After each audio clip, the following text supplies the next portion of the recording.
Welcome to the Equipping Leaders podcast Leader Study Series. I'm Natasha, a leader development professional and overall leadership enthusiast.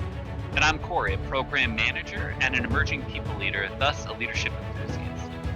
We are doing a leader study of the TV show Z Nation, deconstructing the leaders, leadership decisions, and team dynamics of the characters on the show to look at how leadership is all around us. And even if we're not in a position of leadership, we can still demonstrate it in our actions, responses, and in the opportunities around us. Z Nation aired from 2014 to 2018, but if you haven't seen it yet, there will be spoilers in these episodes. In this episode, we're talking about Season 1, Episode 12, Murphy's Law, and Episode 13, Doctor of the Dead. Let's jump in.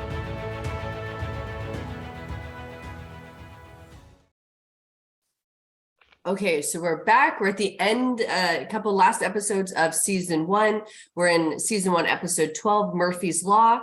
And kind of overarching, now we've come across this area where we meet up with these three folks who they want to rob this pharmacy, but they can't because it is overrun by Z's. And there's a lot of interesting team dynamics and personality conflicts and even some really good leadership stuff in this episode. So what were some of your takeaways? I thought was interesting was in the beginning, they're coming across like that little driving range thing, and it's the normal team, right? With Warren and everything, they're operating really efficiently, right? So like they're pretty much performing at this point. They're stable. They're dealing with the zombies well.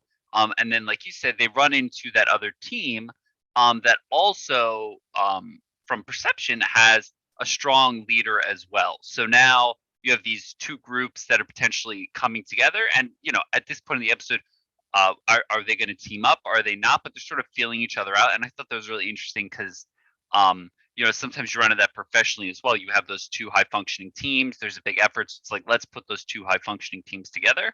And, sometimes that always doesn't work out as well as you would think it would be, or as well as you think it would. And I just thought that was kind of interesting because they sort of start that sort of like storming norming phase pretty quickly. And Warren kind of breaks off and is talking with that other leader for a little bit, until they're obviously kidnapped, right? And they realize they're not going to be working that effectively, and take that other team member Murphy away as being the valuable one. So I thought that was pretty interesting. You said so many great things in there. One of the first things you had said too was that there was the other like perceived leader. And I think that there is this thing within us, just because societally we've been conditioned this way, that the person who is the loudest, who is the most forceful and aggressive, or the person who responds first is somehow the leader. And in this case, for that group of three, it was.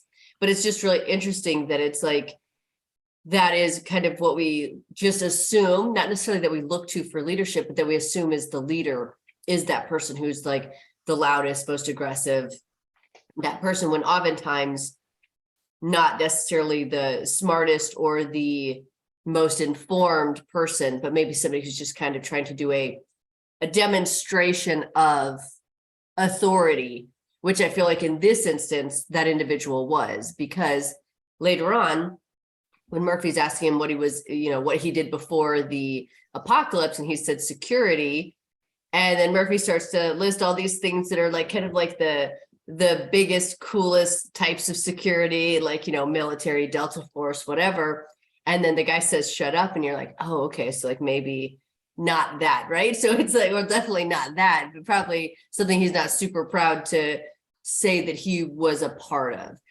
But then it's like, there's this big, like, macho, overly overcompensating type of leadership where it's like, oh, now don't question it, just, do what I say, which of course, as we've discussed before, is not actually leadership.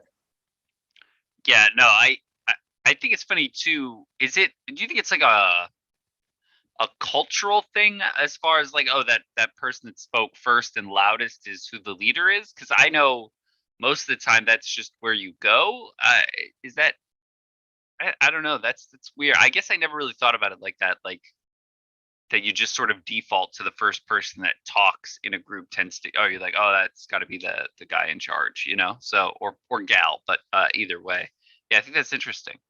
Yeah, so I can only speak to like North American culture.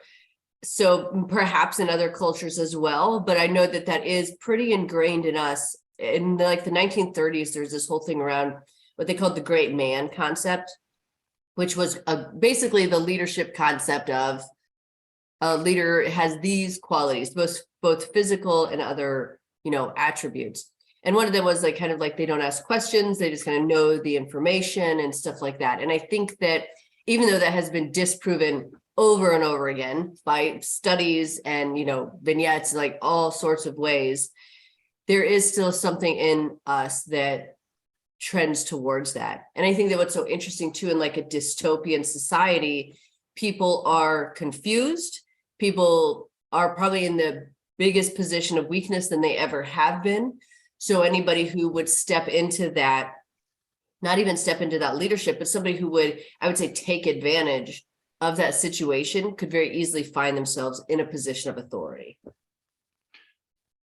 And I guess I'm thinking back to, the family and the father thing too. So I guess it's another similar situation. Mhm. It's interesting. I think, so when that the new group of folks kind of comes into play, they, like you'd said, want to rob that pharmacy, realize that, at this point it's well known. Well, it's overtly obvious that Murphy, the zombies don't mess with him. They don't, they don't care about him or anything else like that. He's got that superpower that they realize like that's the only person they want. And one of the things I thought was really interesting was so that rogue team, right, headed up by that security guy, they obviously sort of uh, get everyone to go to sleep. They leave with Murphy, and then while everyone's in that state of sleep, they handcuff them all together to a zombie. And when the team wakes up, what I thought was really interesting was Warren was kind of like, "What's the situation?"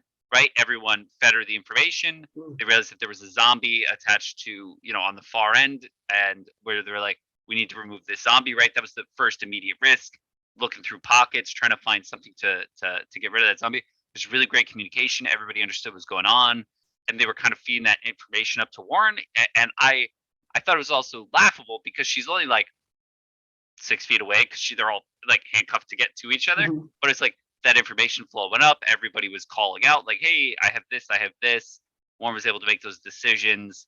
They worked together really effectively as a team. I thought that was really interesting because it was like it wasn't like where's Murphy. It was here's our immediate issue. Let's resolve that issue to move on. And so I thought that was like really a great team dynamic and also great leadership from Warren because she just waited for the information to come to her and then was making decisions off of that information that was coming to her. Yeah, like understanding what her vantage point was and was not, and yeah, like getting that feedback from resources available and all that.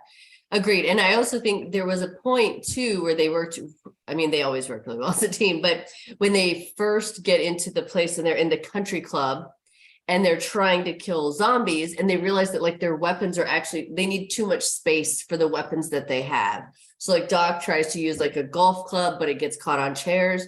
And in that moment, Cassandra does a really great call out with 10K using his slingshot, right? So it was like she remembered that he had this call out to this other strength that this team member had and to pull that back in. So I think sometimes it's like when things can be really stressful, it's like, oh, hey, what we're doing isn't working.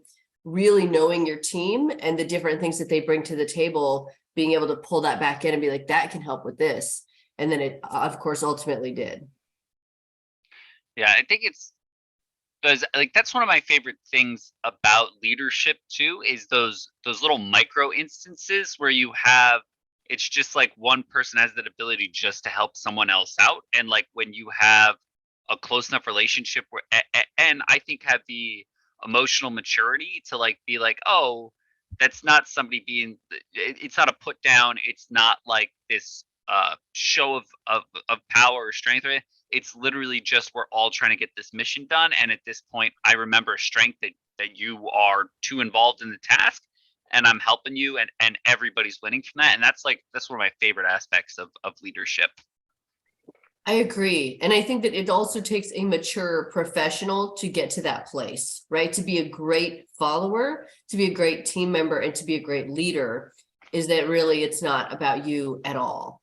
And so when you can kind of get over that and get over like the who's getting credit and whose idea was what and where, that you can actually accomplish like really great things. In this case, stay alive, which is, the kind of the big thing, but really to like, I think it was President Truman who said, it's amazing what you can get done when you don't care who gets the credit. Because it's true. It's like, yeah, like we need to move this thing forward. It wasn't like then Cassandra's like, I called it out. I called out that he did this. I got us through it, because that would have been so weird. But we see that in work all the time. It's like, Yeah. oh yeah, I did this. So or I called that piece out. So it's just really interesting where there's that I also want to say balance, because sometimes you do need to call things out, especially if somebody's voice isn't being heard or somebody is underrepresented and maybe being kind of taken advantage of in that way. So there are times when it's appropriate to call it out, but in general, I would say when people are actually caring about each other as teammates, it's less necessary. Yeah, and again, I think as you move forward in the episode, when they arrive at that pharmaceutical company, um, Murphy, who's now like a pseudo new team member to this new group of folks, they want to take over that factory to get the medicine out of that factory, to use as currency in the zombie apocalypse. And Murphy was like kind of, he didn't know what the goal was, and in his sort of snarky way was just like, why are we doing this, what's the value in there? And that leader was being like very hesitant to explain the plan to him, and Murphy was being very non-committal or non-helpful because he's like, I don't know why we're doing this. And then when that leader finally was just like, explained to him why, Murphy said, was that hard? Look, I'm here now, I'm going to help you out now that you just told me what we were trying to do. Obviously this all like nefariously based, but I think that it was interesting too, where it's like a team can work more effectively when the leader communicates what those goals are, right? And it's a lot easier for people to buy in. And I also think if people aren't going to buy in, it's a lot easier to identify that early on and either try to course correct, or maybe try to find a better team for that person with a different mission that they can buy into more. So I thought that was really, or goals rather than mission, but I thought that was pretty interesting too. No, absolutely. I mean, people want clarity. That's all. That's what they really want. And we know that Murphy is the depth of his character is varied throughout this series. But I think that's a great call out, because sometimes it's just like, let's just be clear about what this is, and that piece of like work essentially and getting things done is transactional. So what does that transaction look like? Like, tell me what that is. What does success look like? What does support look like? And we can get through this. Yeah, no, I think it's funny too, because Murphy's like, he realizes that this is nefarious, doesn't care, right? Now that he knows, he's almost more interested because it's nefarious, right? Because he's just tends to be that go against the grain guy. But then you have the rest of the team now. Murphy's their primary mission. He's missing, and I think that Warren had some great like sort of leadership moments while they were like deciding on that plan to go forward, and get him. And when I think was really interesting is when they get out of the vehicle, right? Everyone was checking in with everybody else, right? Cassandra stops. They're like, "What's wrong? Do your zombies or whatever?" So like they're really effectively moving. And then Warren kind of gives us clear-cut goals for what they want to do with the plan, but she checks in with the team first as well to see what's viable. So she has several, it seems, or would be perceivable, she has several options in her head of how they can move forward. She checks in with everyone first and then uses that data to then make that final decision. And I think that is like the good leadership. You're not getting that paralysis by analysis of like having it, checking in with everyone and being, you're still making a decision, but you are factoring in everyone else into it. And in my organization and organizations I've worked in the past, traditionally, leaders that are trying to be good leaders oftentimes misunderstand that aspect of like checking in with people, but like you can only accommodate so much, and that at the end of the day you still just need to make a decision, and sometimes they'll get stuck in that process of trying to make it the perfect thing for everyone, and nothing will ever get done. That is such an excellent point. There's this piece of, as leaders, we always want and we always need feedback. But then there's also this boundary and this precedent we have to set that it's like feedback as an input. I want your perspective as an input. It doesn't mean that that is what is going to happen.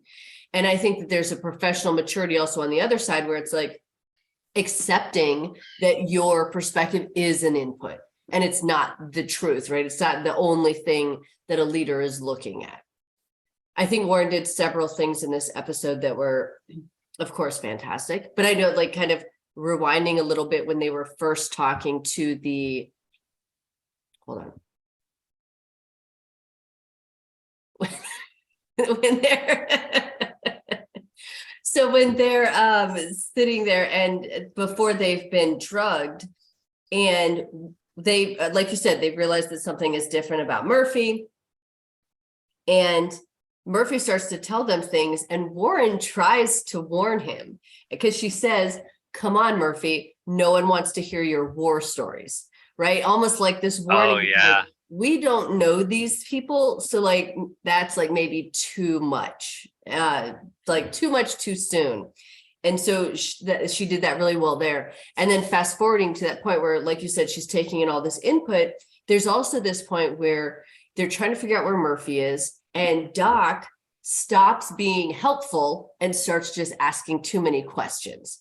Do we even know where he is? Do we even know what direction they went? And so she, instead of being like, not helpful, right? And instead of shutting him down, she says, too many questions, Doc, too many questions, but kept it moving forward, right? But it was just like, hey, that is not as helpful as we think it is. So like, let's keep moving forward. Yeah, that's so good. As a chronic oversharer myself, and that tends to not be helpful in my like professional career field, because I honestly like, especially when you look at things like business development, right? And when you're talking with other companies, potential teammates, you like to share observations and things. One, because I think just as a human and as a leader, you want to share and collaborate and get the job done. But like that's, you also like, there's that fine line of, sometimes you have to hold something back, because if you're not going to work with someone, if you truly do have the best solution to a problem, and you sort of overshare to the point where you give someone that doesn't have the best solution the ability to kind of look like they do, and then they end up performing that function for that client or that customer, and you've hurt the person that you were trying to help in the first place by that oversharing. So it's like, it's a fine line, you know what I mean? But I do think that in most cases, in my experience, people tend to take it to an over extreme and treat everything as if it's some like super top secret where the aliens are at Area 51 type thing. Foreshadowing. I digress. But yeah, so it's like one of those it's a really great point though. But there's pretty like obvious, he's probably oversharing with these people, and just kind of kept going with it anyway. But that was also kind of like his horse to rock, and so that was a very interesting scene. Yes. I think Murphy in this, so we have this person who was in prison, postal fraud. He obviously treated how people are treated in the prison system. Then he is, against his will, given this vaccine, becomes this like quote unquote savior of humanity, again against his will. Is treated like a prisoner, right? And the mission, and dehumanized in that way along the way. And now all of a sudden in this episode, he is starting to realize the control that he has, right? Which is going to lead to things later. But I think that it's really interesting because it's this fine line of, when we can influence people, how do we use that influence? Right. So it's like, now he's got it. He's just learning like the boundaries of what it is. And so for someone who has been like repressed and not being heard and not feeling like things were fair to them, it's interesting to see how he pushes those boundaries. And so I just think that's really, I wanted to call it out here, even though it's not necessarily a leadership piece yet. I think that there are times where we think, oh, there's this person and don't worry about it. They would never be in a position of leadership. And you're like, but you don't know. So as like teammates, as professionals, we should always be looking at how are we developing each other? How are we developing every person? Because you don't know if they're going to leave your organization and become a leader somewhere else. But it's like a problem for you is a problem for the professional world. So what can you do to actually make team members feel heard, be heard, feel like they belong, know that they're, you know, what they bring to the table is valuable, and have to be an equal member of a team. So it's just interesting to watch him push these boundaries where you're like, yikes, this is somebody who has been hurt. And now, like, watch out. I'm so glad that you called that out too, because it's kind of like, you know, I was thinking Murphy's become that like unicorn full stack developer when it's like all of a sudden you realize like if you're that guy, right? You realize all of a sudden like everyone else here is a tester or a DBA, like database, you know, administrator or manager. Like you realize like, oh wow, I'm the only one that is actually driving this software forward.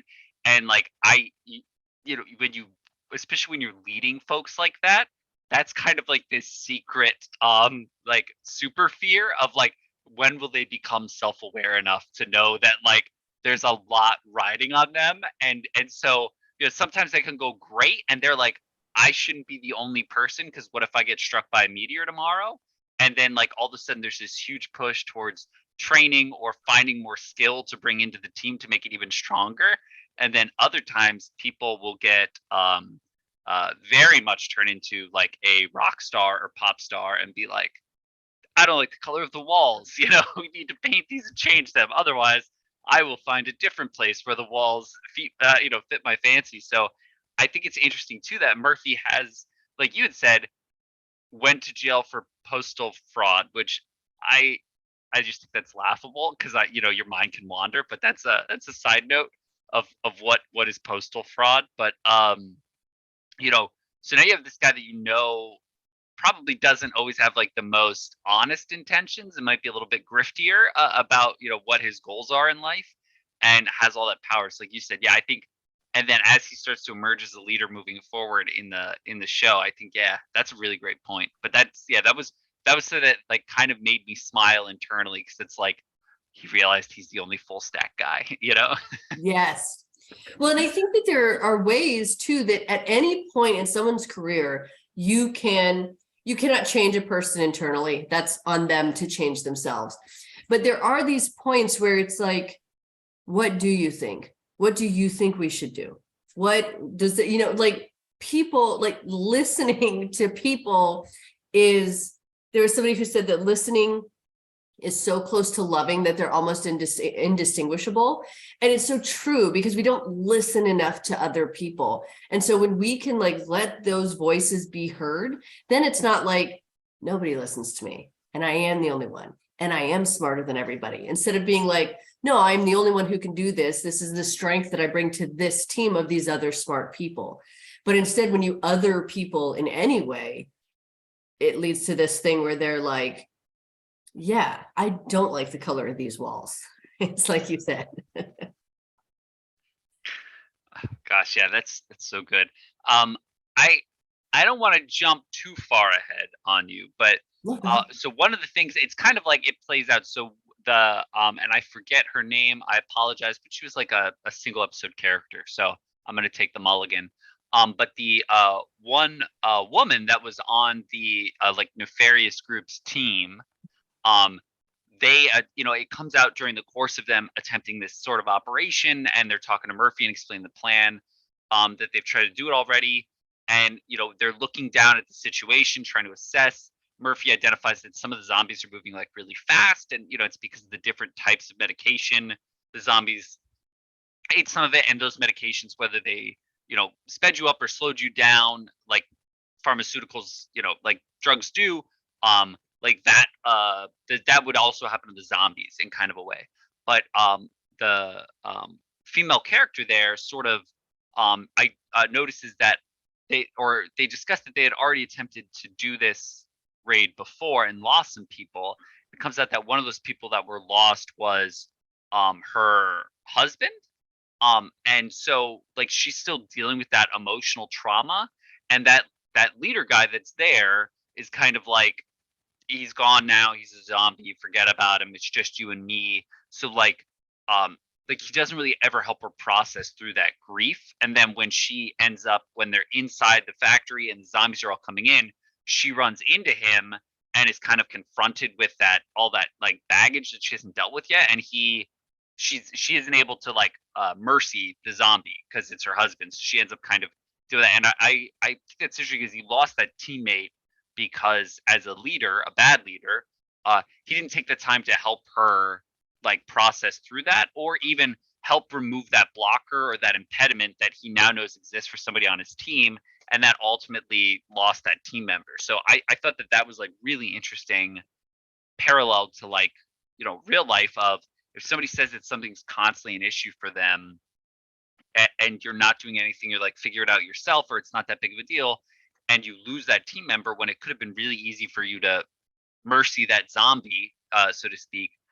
I thought that that was kind of really telling, especially knowing Warren and how many times she's helped people and takes that time when people are dealing with things emotionally, and that team stays together, obviously, as we know, for a 5 season arc, you know? So it's like, I think that that was very quick indication of like what those, like the good, like the parallel of the good things that Warren does. It's amazing how fast those other teams dissolve with bad leadership not perform those functions. Mm. That's a really great point. If somebody brings it up, if you're the leader and somebody brings something up to you, it's important to them, even if you don't understand the value of it at all, which, like you said, in this example, he didn't, he just wanted her to move forward. And so it was, yeah, it was incredibly interesting that I think you just drew a really great parallel there, not only between those two things, but yeah, it's, somebody brings it up, it's something that bothers them, get them the resources they need or the help they need, or remove those obstacles for them, or work through it with them. But yeah, just to be like, get over it, right? It's not the thing anymore. That's not how the human brain works. Yeah. Well, you know, Murphy too, kind of like, and again, this is the zombie apocalypse. And like, if we're looking at them, it's not the same as a business, but that there was, she had a husband. This guy didn't, you know, then this new leader didn't really have like a romantic interest.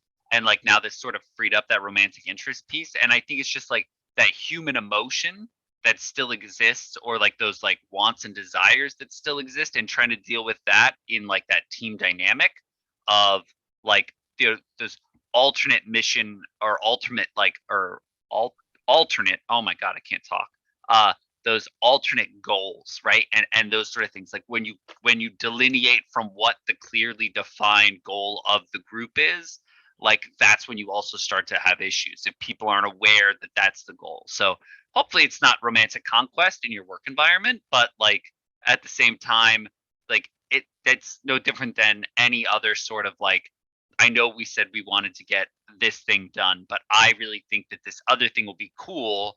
And so I'm going to do these things to sort of make sure that that thing's happening at the same time. And then you fracture the group, you fracture the level of effort, and nothing, you know, nothing good ever comes from that. Yeah. Did you have anything else from this episode that stood out to you? Not really. No, I think I think I'm so excited for the next episode that's really my that's really the problem. Perfect. So let's jump into the next one, season 1, episode 13, Doctor of the Dead. So we have a lot of things coming through here. Some kind of before the apocalypse started, we meet this doctor. One of the things that struck me immediately is we need to have a healthy respect for experience and for the authority of different titles. But it does not mean that someone is above reproach. And so I thought that like for me was just very prevalent, like just right from the start. And then even like kind of throughout the episode, throughout all of the rest of the series, where it's like, they're like, oh, this doctor knows, this doctor knows. It's like, this doctor is guessing just the same as everybody else. Again, it's like they have this very unique skill set that they can bring to this, But I think with this one, especially with the Doctor of the Dead, Dr. Kurian, we really see that, oh no, like because of this position of authority, he's given maybe way too much leeway and way too much power over people's well-being. Yeah, he is everything I want in like an evil scientist, side villain, boss thing. Love everything about him, right? He's my favorite little like recurring villain in the show by far, right? But so you talk about that like that beyond reproach piece. I totally agree with that. Didn't even think about that though at all in this instance. What I thought was so interesting is you have him who is a doctor, right? Like that, and is obviously doing these nefarious things. But then you also have Doc, who's like not. I'm not. I don't know if it ever is actually discussed if he's like an actual like clinical psychologist or anything like that, or if he's just like sort of a counselor. But like you can operate under the assumption, or I like to like romantically believe that he wasn't a real doctor, right? That he was just sort of like just a guy, maybe even a volunteer at some place to help people like rehabilitate from like addiction or something like that, like a sponsor.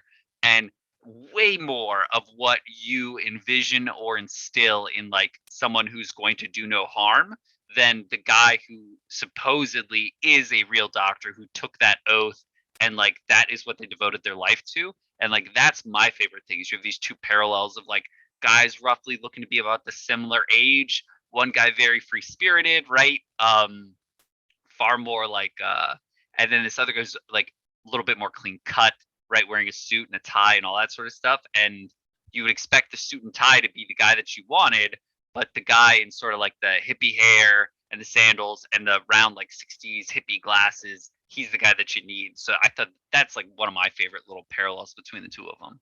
Mm. But I think you get that a lot with leadership too, you know? Uh, you look at like CEO types, and I just always think like, you look at somebody like Steve Jobs. I would say good, bad, or whatever, but I like jeans and a turtleneck, which I realized was like part of his brand, but it also wasn't like they were like not expensive jeans and not expensive turtlenecks. It wasn't I don't know, expensive things. Gucci, I guess it wasn't a Gucci suit, that he was wearing, even though that's what he could afford. So it's like that, sometimes that approachability aspect can just inadvertently make somebody a better leader because it's less intimidating sometimes to go to a guy in jeans than it is to go to a guy in a suit. But I thought that whole little parallel thing is very interesting to me. I think there's also that element of like it's performative, right? Like Yeah. it's like, are you wearing those things like to what and like does it help you do your job better? Like does it make you better at something? Then do it. But if it doesn't, which it usually doesn't, it is a way to create distance between you and someone else.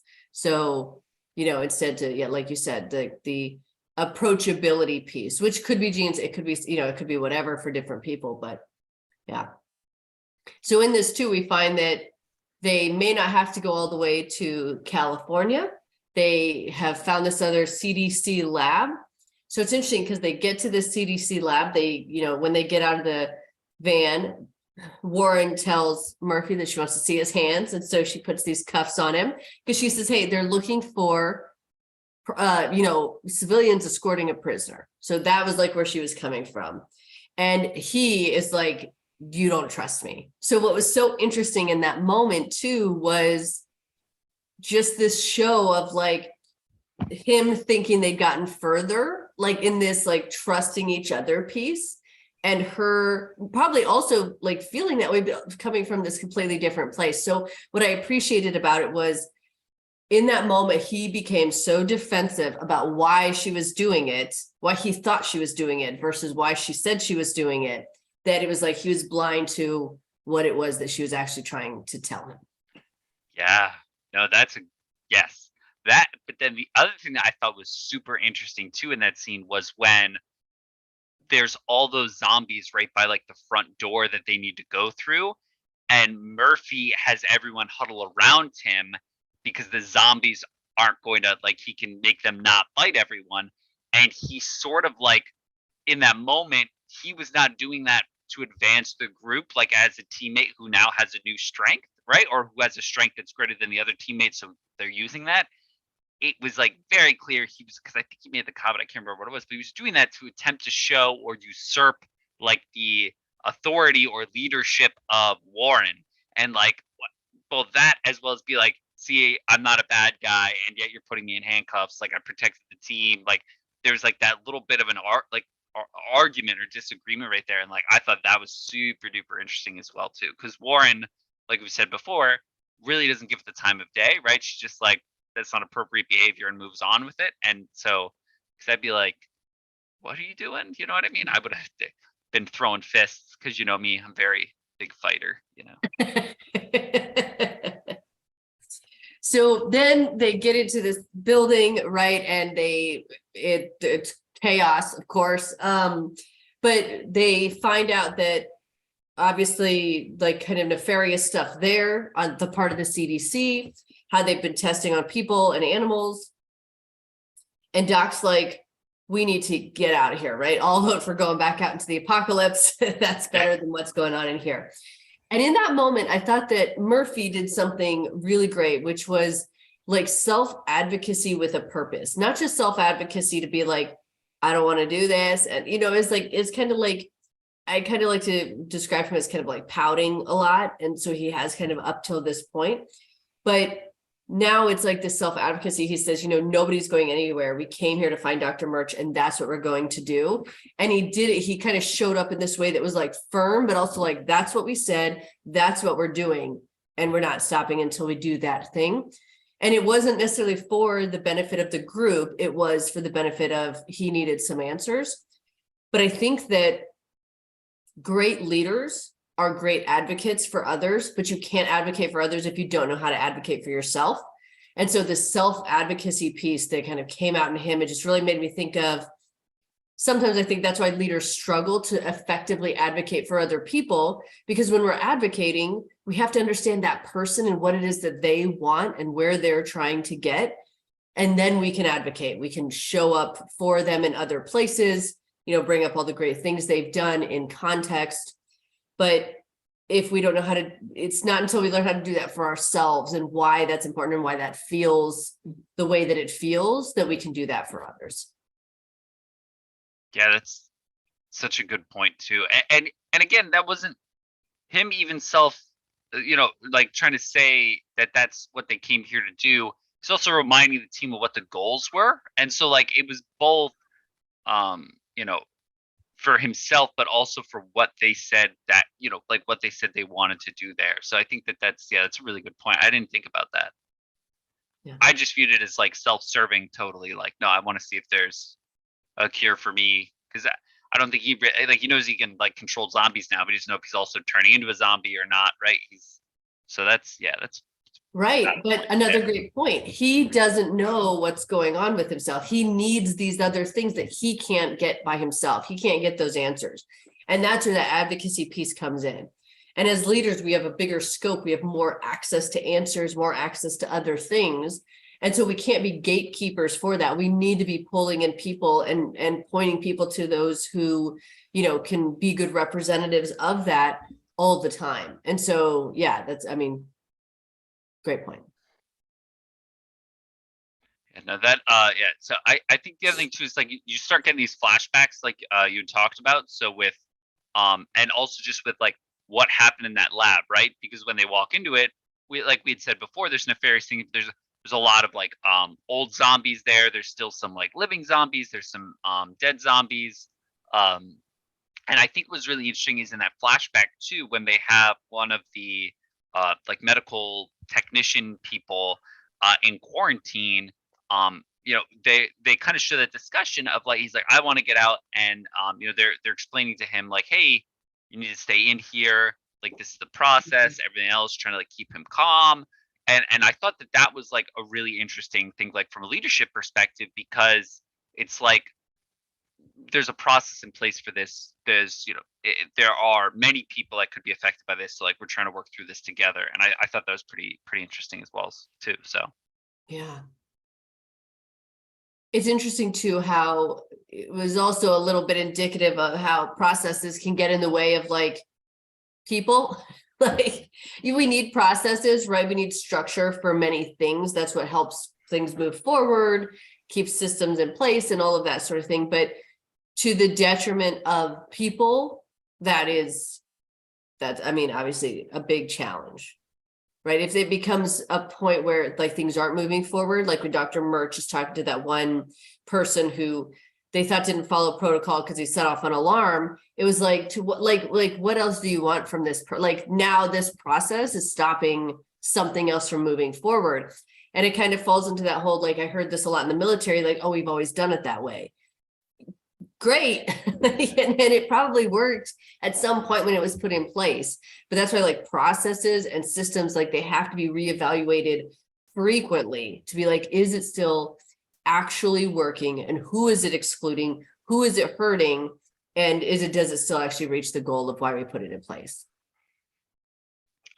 Yeah, I think the goal too is like the other thing that like you got to reevaluate, and also that process, like what got us to this point that we need this process. Oh, it's because we're doing, biochemical research that's like super duper deadly.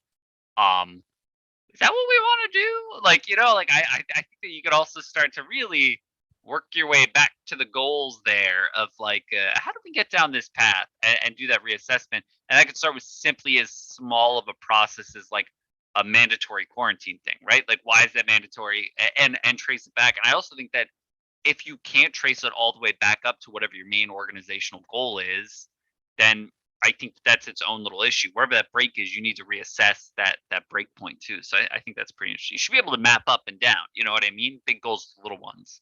So Absolutely. And then we get to a point where they realize that Dr. Murch is not there. We're told that Dr. Murch didn't make it. Dr. Kurian is there. Citizen Z finds out that Dr. Kurian is not Dr. Kurian. He's some other rogue doctor who experiments on people and stuff. But there is a point once again where Murphy's character, I wouldn't necessarily call this self-advocacy, but probably this just like realization of a system that's not working to your benefit, where Citizen Z says, he admits what he did wrong. So great on his part, right? Like great teammate to be like, I led you into a trap. I didn't know it was a trap, right? And he goes, but you have to believe me. And then that's when Murphy says, no, I don't. Like, I don't have to believe you. I don't have to listen to you or anybody else ever again. And I think that it's kind of like that point, like in the movie The Truman Show with Jim Carrey, where he realizes that he's in control of everything and then he steps in front of that bus. There's just this moment, I think, that people have where it's this like self-actualization that is like a really powerful catalyst, where you're like, I don't have to, like, oh wait, I don't have to stay here. There are other options available in this world for me. So maybe I'm unhappy at this job, or I'm unhappy with this thing. I can change those things. And I think that in that moment, that was like a true moment for Murphy, where he was like, no, and it was like, it was all this pressure, right? Like that's pressure that ultimately can, lead to that catalyst of, I don't have to do that at all. yeah, this is like you said, this is such a good episode. That the Murphy piece there, that growth of knowing that is really great. But I think something that kind of bothers me, and again, that's talking about looking at this, watching the show again through like that lens of a leadership, through this team dynamics, through Warren as the leader at this point, when they are before they kind of run into who I like to call is a misunderstood doctor, because he is my favorite villain, right? So let's just put it that way. They're walking through that like hall of horrors, right? And there's like that one like zombie woman like covered in flies, just the guy with that weird like dental mouth thing. It's like super creepy. This is a CDC lab. This is where they are trying to get in California for Murphy. Like, at what point can you say this is the exact environment that we're about to put this guy who's saved our life, is a teammate, is a friend? And again, we're talking about like, what's the overall goal here, and that reassessment of, is this really the best place for Murphy, even at the like is humanity worth a human type thing? You know what I mean? And so like, there was like really no reflection on that, and they don't reference that really at all through the rest of the show. And Mm. imagine being Murphy as being the guy seeing this and realizing this is where they were going to leave him in handcuffs, like as a prisoner, written off as being like not as valuable as everyone else. So it's just like blew my mind. Now I'm like super reflective about that, because that is a great point.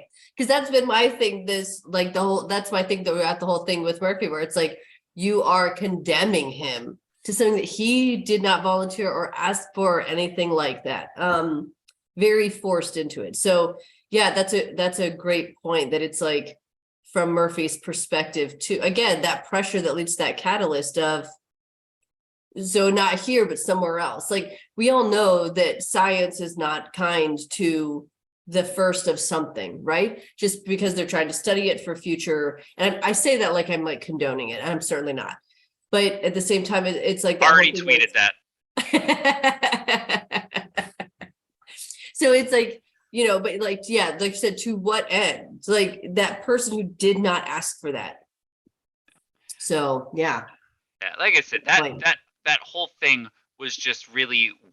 It was also like leadership, but then just like society as a whole. Because when they walked in, there were people with, well, they were zombies or like dead zombies with birthday hats and a birthday cake, like celebrating these great, great. Well, it's birthday, but like celebrating a birthday.